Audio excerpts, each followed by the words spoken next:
Oh, okay.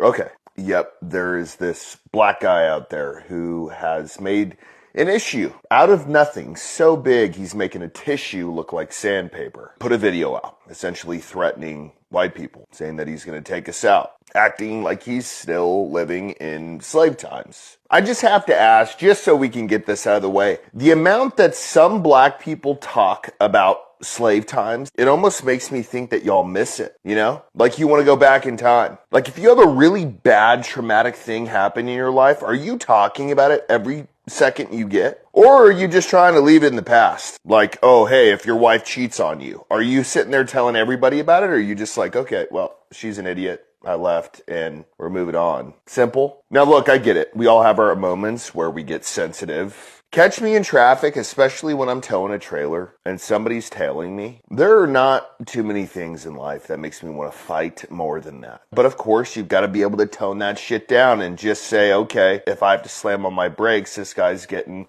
a cross member right in his forehead because he's driving a Honda Civic. So why don't we listen to this guy just sit there? One way black people achieve true liberation, that's by taking it in blood. There has to be blood all over the floor. There has to be bodies on the floor. There has to be people screaming and crying. That is the reality. And this is what history shows me. No amount of begging, no amount of complaining, no amount of protesting, nada is going to get you your liberation until you take it with blood. You see? So this is why I sit back and I don't play along with any of these black people talking about it's a spiritual war, this, that, because when those cops are going into our neighborhoods and shooting our babies, that's a physical thing, right? Address the physical. You see, this is why I say don't hit my phone until y'all ready to do what y'all know we got to do. When y'all ready to go outside and hunt them white boys, hunt them cops, go to that white boy's neighborhood and fuck it up. When y'all ready to do what y'all know we got to do, hit me. But until then, I'm not playing around with y'all because it's all of these excuses for why we don't want to do it. I'm going to sit back and do my thing. When y'all ready to go outside and take blood, hit me anytime. But you see, a lot of us are not ready to do that. But I'm trying to tell y'all, there is no freedom. There is no liberation for our people. All right, so let's just walk through this ironclad logic, if we can. A white person pisses you off or makes you feel uncomfortable, or just their mere presence in life brings up the fact that maybe some of your ancestors were slaves. You interpret the white person's simple existence as systemic oppression for y'all. Not, okay, well, let's give this guy a chance. Maybe he's a good guy. Maybe he's a lefty liberal who hates white people, but is white. We have a lot of those. And that's confusing, but we'll talk about that a different time. But you view white people's existence as just a threat to you. So then you go and you threaten to hunt them. So if we can we just run through this real quick, how this would go? So these are rough numbers, but black people make up about 12.1% of America. Hispanic or Latino, this is probably very wrong because this was back in 2020. Now this is probably around 20%, but they make up 18%, and white people are 57%. So you want to go to war with us, or you want to hunt us down, or you want to just find us on the street and kill us, make us bleed, make people cry, that type of thing. All right, you understand that there are more than 4 times the amount of people that we can be like, okay, we're going to war. How do you think that's going to go? Let's take it a step further there, Mr. Waterworks. You said a very key word in there, and you said hunt. How many black people do you know that actually go and hunt? Enjoy hunting. You know how many I know? Zero.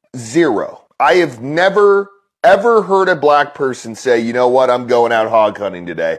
I'm going to go get a white-tailed deer. I'm going to go shoot an axis. I'm going to go turkey hunting. Never. Now, on the other hand, white people, even Mexican people, all the fucking time. I got a deer feeder on my property. I got a turkey feeder. I will shoot the fuck out of a hog if I ever see one out here. I fish 4 times a week, and I'm pretty much participating in every season out there as far as hunting goes. So, once again, I'm just kind of double checking the logic here. You want to hunt us, but y'all don't legitimately hunt. And we have learned to track, have learned to sneak up on a white-tailed deer, which is not easy. How to blend in with our environment. How to sit in a tree stand for half the day and not make a sound. With the lip of Copenhagen and possibly a 6-pack of something. How do you think that's gonna go? That's like a dude saying he thinks he's okay at golf. Go into the Masters and be like, dude, I'm gonna kick Tiger Woods' ass today. I love the confidence, but you don't have the experience to back it up. Now, can we flip this for a second? Imagine if I went on the internet and I said something like this. Just the opposite. So white people against black people. And I used the exact same words this dude used. I probably would be at the minimum severely looked into by a couple of different agencies. I potentially would be arrested for a hate crime or whatever else. It's obvious that whenever it's a white person doing something against a person of color, the consequence is far more severe. Now, what is all this about? It's about equality, right? It's about everybody, no matter what your skin color, gender, having the same rights as everyone else, having the same opportunity in this country, not being oppressed, and having freedom to do whatever the fuck you want. If we're being treated differently in terms of the exact same thing, saying something like this, and the consequence is different, how is that equality? I think that's the thing. People don't really want equality. They just want it good for themselves. So what's the takeaway in all this?